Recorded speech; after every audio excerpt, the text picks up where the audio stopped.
People play video games for a ton of different reasons. Sometimes we play to experience art or go on an emotional ride, and sometimes we play to just have fun. But for many folks, myself included, sometimes we play to take care of ourselves, to forget about the world or have a moment away from what's troubling us, to calm down, to have a way to think about anything else than what's been doing circles in our minds. Of course, this might not be the hardest core or rage-inducing gaming topic that will come across your YouTube feed today, but I do think it's an important one nonetheless, and something we rarely see many folks talking about specifically from a design perspective. So today, let's do it. Let's talk about self-care games. SEO be damned.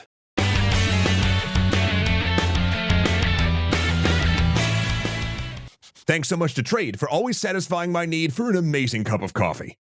Self-care games are personal. They're different for everyone. For example, for James, they're city builders. They're non-violent, they engage his mind, and they're generally slow enough paced where they let him be rather than amping up his adrenaline or stress. On the other hand, my self-care games are kind of the exact opposite, but more on that side of the coin in a little bit. Now, when James started asking around about playing games for self-care to a small group of friends and colleagues, his original goal was to find out if he was just an oddball for whom games could be a soothing way to take care of himself, or if other folks did the same thing. But what he found out was almost everyone he knew had their specific self-care games. For some folks, it was an old beloved title from their youth, something that they could zone out with or use to simply go back to happier times. For others, it was something more gentle with characters they loved, or something very task-oriented that let them just move from one micro goal to the next, thinking about the small achievable thing in front of them rather than the larger looming issues in their external life. And this got us thinking about how we might be able to build games to better enable this.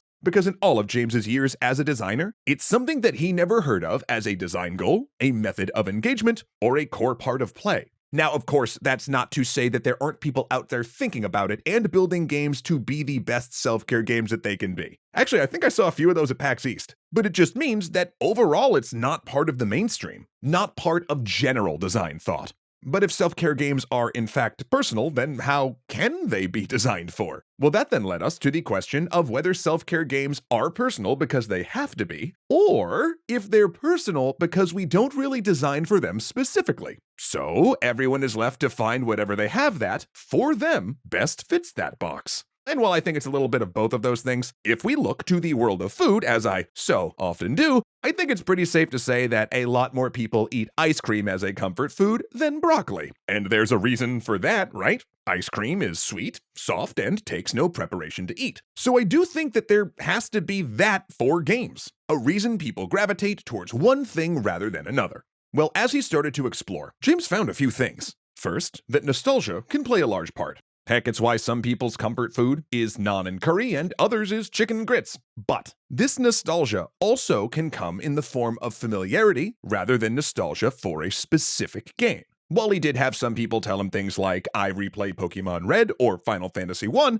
he had way more people tell him things like, oh, I play JRPGs. The important thing here being that it was a genre that they were very familiar with, and that's where their positive associations lied. Though this doesn't always have to be the case. For example, James plays city builders almost exclusively when he needs to take care of himself, but then he told me that he doesn't have any specific positive associations with them from his past, except maybe that they make him feel like a small child building an imaginary city out of Legos, which could tie into that thought, just from a different angle, Regardless, many people he chatted with about this wanted games that they didn't find taxing. This could mean games that were simple or narrative-driven, or it could be games that were incredibly complex, but that didn't require that many decisions per second. And I think that idea was key. If it felt like work, if it required you to move at its pace and not yours, it was less likely to be played as a self-care game. Pause for real time was important. Not having to learn too much was also vital. Again, this doesn't mean that the games they played weren't complex, they were just things that they already knew well, or that had a good enough tutorial in a genre that they were already familiar with, that they didn't have to have too much new information to memorize to be able to play.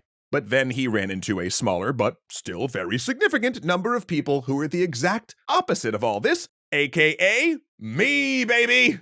As I listed the games that I played for self-care, an odd number of them outside of single-player trance-inducing bullet hells were actually competitive multiplayer games, which I honestly never clocked before we started working on the script for this episode. And this perplexed me at first, but then we did some more digging, and we found that the folks like me were looking for something different than the low-decision folks. Because while the people going to slower-paced games were often looking to have something that let them find peace, the multiplayer folks, such as myself, were looking to externalize their emotions more. To, get it all out by fighting all day or burning through them by pushing themselves to even greater levels of mastery in something. And then James pointed out that that's kind of like people who go to the gym as a form of self-care, which I never understood until right now. However, no matter the style of game people were playing for self-care, one thing that seemed consistent across the board was that everyone wanted a quiet place to play undisturbed. Though who knows if this is because we know a lot of introverts, or because it's essential. But having someone who's not playing come in and interrupting them, or having a messenger ping, tended to ruin the experience of a game as self-care. Heck, sometimes they told us it made them feel even worse because those interruptions made them realize that they couldn't even get the time away that they needed to take care of themselves, and I feel that concept in my very bones. So what does this all mean, right? What is the grand conclusion that we can draw?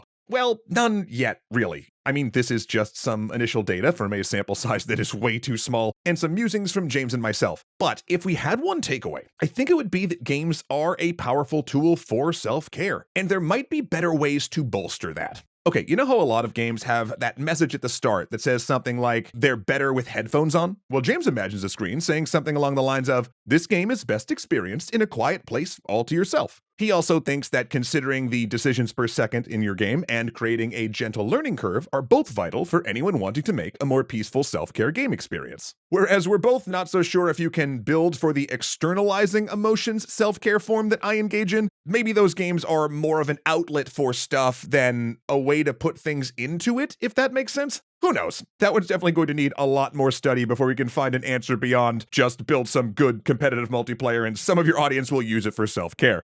Hi. But that's the whole thing. We need more data. So, in that spirit, do you use games for self-care? If so, what games do you use? Do you have any thoughts on why? And the most important question I will ask you at the end of this episode, does anyone want to come play an impromptu Mortal Kombat 11 tournament with me? Huh? What? Come on. I want more self-care. And blood. Whoa, I'm sorry, that was a bit much. I haven't had my coffee yet today, you know how it goes. But there's Trade Coffee to the rescue for me and everyone in my general vicinity.